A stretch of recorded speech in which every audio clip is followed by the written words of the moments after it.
As we are presenting, I'm Giovanni Faccioli from Deloitte, Italy, and my role is exactly the fashion and luxury market leader in Italy. I'm here with Sani from Deloitte UK, and today we will present a preview of the Global Power of Luxury Goods report that will be launched next week.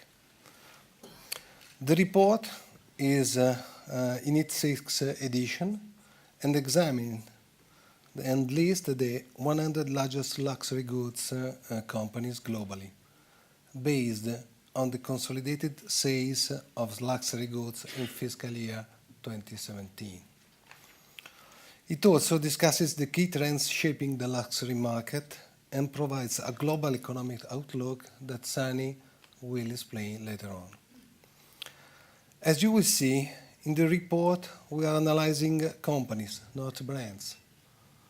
This explains why you won't find some famous brand listed.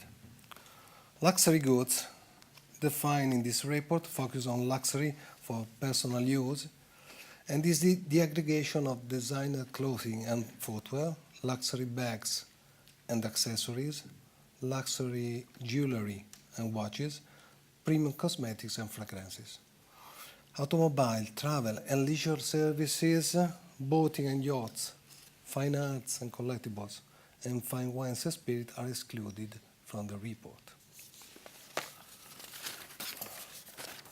To provide a common base to run companies, net sales for non-US companies, the numbers are converted to US dollars. And the report is launched and distributed in 24 countries, and over the past 5 years, the report has become a benchmark for all the fashion industry. And now, let's see some highlights from this edition. As we can see from these numbers, the luxury market is growing and is profitable. The world top 100 luxury good companies generated aggregate net sales of 246 billion US dollar in fiscal year 2017. This year, cumulative annual growth rate of 10% on a currency-adjusted composite basis was much higher than the previous year cumulative annual growth rate of 1%. About 76 of the companies recorded positive luxury sales growth, with nearly half of these recording double-digit year-on-year revenue growth. The fiscal year 17 net profit margin was 9.8%, a 1 percentage point increase from fiscal year 2016. And now let's see which are the companies to make the top 10 luxury company. The top 10 companies accounted for nearly half of the total luxury goods sales at top 100 companies. Among these, while the top 3 luxury companies maintained their position, the remaining ones move up and down by 1 place. Also, this year, Chanel marked its entry into the top 100 for the first time, publishing their financial results for the first time in over 100 years. Most of the company benefited from double-digit growth in several developed and emerging markets, particularly in Asia-Pacific. Countries such as China, which was fueled by strong consumer demand for prestigious brands and the proliferation of the brands of third-party online platforms. Let's go to the geography analysis. Fiscal year 17 was a very good year for luxury good companies, and the sector recorded strong growth in sales year-on-year across all the regions. 88 of the top 100 luxury good companies are headquartered in the 9 countries displayed in the table, and they account for 93% of the top 100 luxury goods sales. France has the largest companies and is the best performance country, achieving 18.7 composite sales growth, and also contributed the largest share to the total sales of top 100 luxury good companies.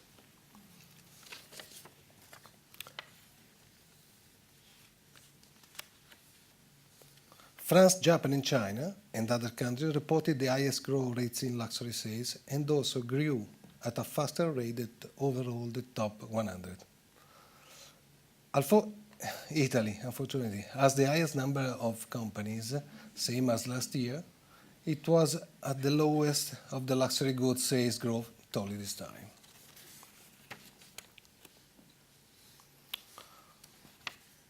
So go to the fastest 10. The fastest 10 rankings are based on the compound annual growth rates in luxury goods sales over a 2-year period. For this year's report, this is for the period from 2015-2017. The top 3 companies, Canada Goose, Coty Luxury, and Furla, were also among the fastest growing in fiscal year 16.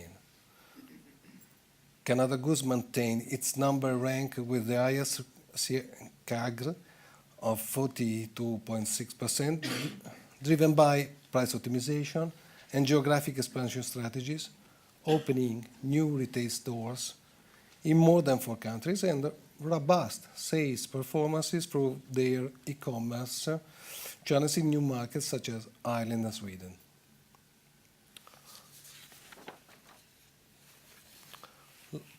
Like US-based Coty Luxury reported a massive improvement in its performance on the fastest 10 list, moving from number 14th rank in 2016 to second this year, and with a 32% CAGR over the period.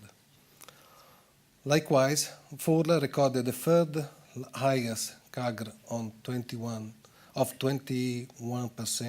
with high growth in comparable store sales and store expansion strategies. Now, I will hand over to Sunny, who will give us a broader look at the state of the global luxury market and global luxury trends. Thank you.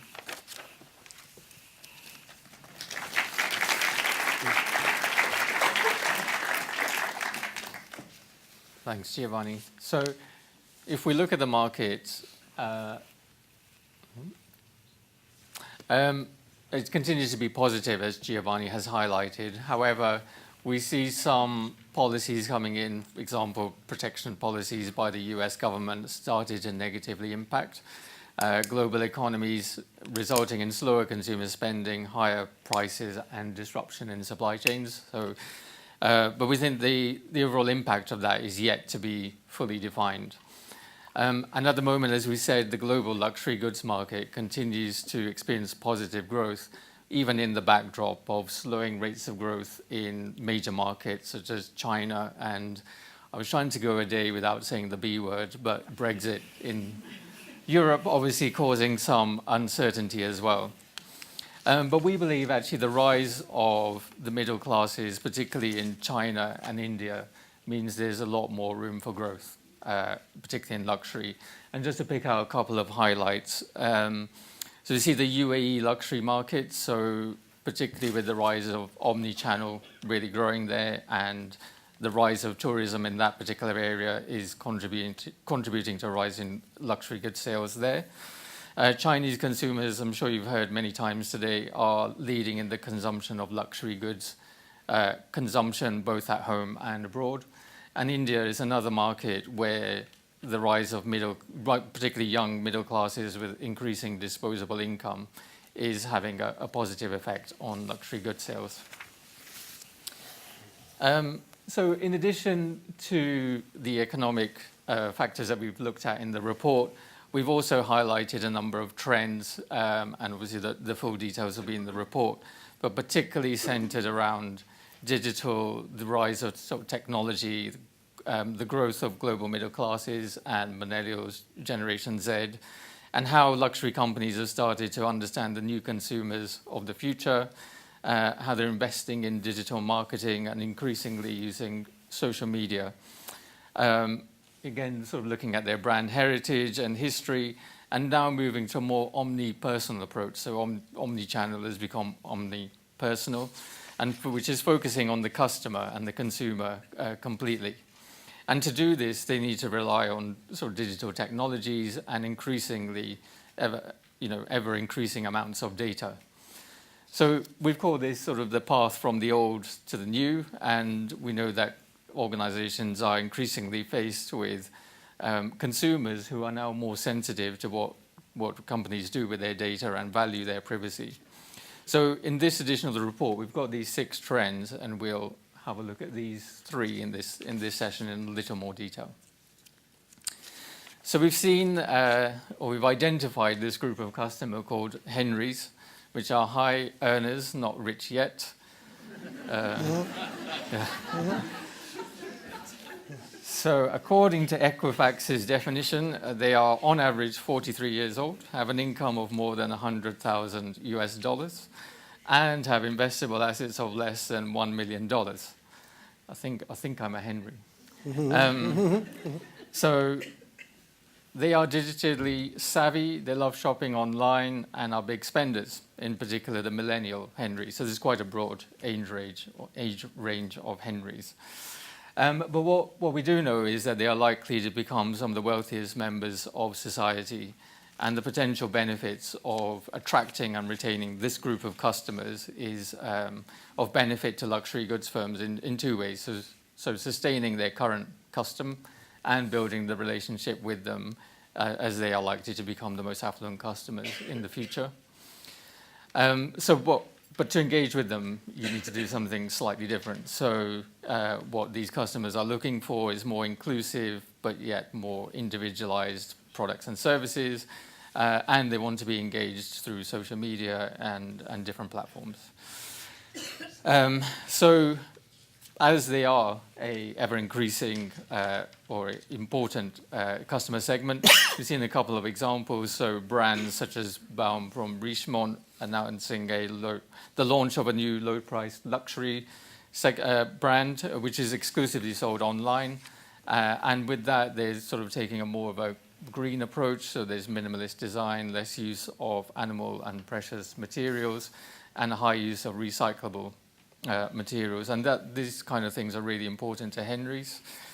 So they have quite strong beliefs and core values such as authenticity and purpose, commitment to doing the right thing, and following sustainable practices. So we see brands now sort of changing their strategies to kind of appeal to this group. But moreover, they're also attracted by different things. So for example, we've seen brands collaborate, so traditional brands collaborate with streetwear brands, so especially for the millennial Henrys, so Louis Vuitton and Supreme, for example. And finally, because they're influenced by technology a lot, the way to kind of target this group is largely through social media, and particularly Instagram, which is the new battleground. So we see brands launching new collections exclusively on social media, launching new products exclusively on social media, and many of them are developing relationships with influencers as well. However, this use of influencers has raised the interest of regulatory authorities in several countries, in the US, for example, and the application of rules on transparency about advertising and product placement is now sort of increasingly discussed. So there's specific guidelines and rules now on the use of hashtags like #ad, #sponsored, and we predict that regulation in this area is likely to increase. So in terms of attracting these new customers, we estimate that by 2020, customers will manage up to 85% of their relationship with brands and companies without any human assistance. And the fashion world is no exception and will undergo a significant transformation as companies use big data and other technologies to put the customer at the center of their ecosystem rather than at the end of their supply chain. So what we see happening is a lot of brands now experimenting and actually implementing the use of artificial intelligence, such as machine learning and analytics, to offer more personalized and timely customer services. We also see luxury companies coming up with new digital strategies using data to derive customer insights and understand trends and, for example, feeding that into the design process.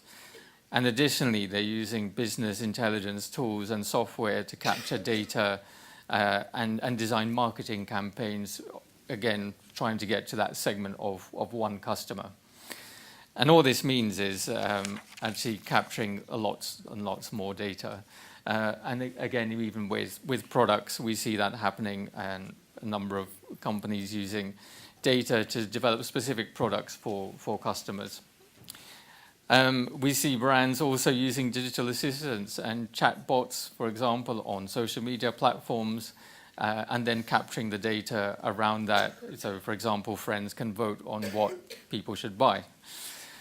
We see the increase of in-store technology as well to gather data regarding customer behavior. So, for example, how long a customer dwells at a particular display, sentiment, so you can measure if a customer's smiling, crying, and their emotions. So, but actually, again, this is all adding to the amount of data that organizations are having to capture and process. And we also see in the sort of back end of many organizations the growth of data science teams to really analyze this data and in a real-time fashion and improve the service and shopping experience. And again, as I mentioned, how do you get a more personalized service and even bespoke products to customers? But all this means that actually this is lots of data, and this means with lots of data comes lots of responsibility. And I am no lawyer, but you will all be aware of GDPR and significant rules coming down, like the California Consumer Privacy Act, which will limit the extent to which firms may gather and use personal customer data. And the legal framework here is complex due to the different rules in different jurisdictions and how data owners are protected. So, for example, circulation of data from the UK to the US and many other non-EU countries is limited and subject to strict compliance. And this affects all luxury brands, even the small ones whose business is global by definition.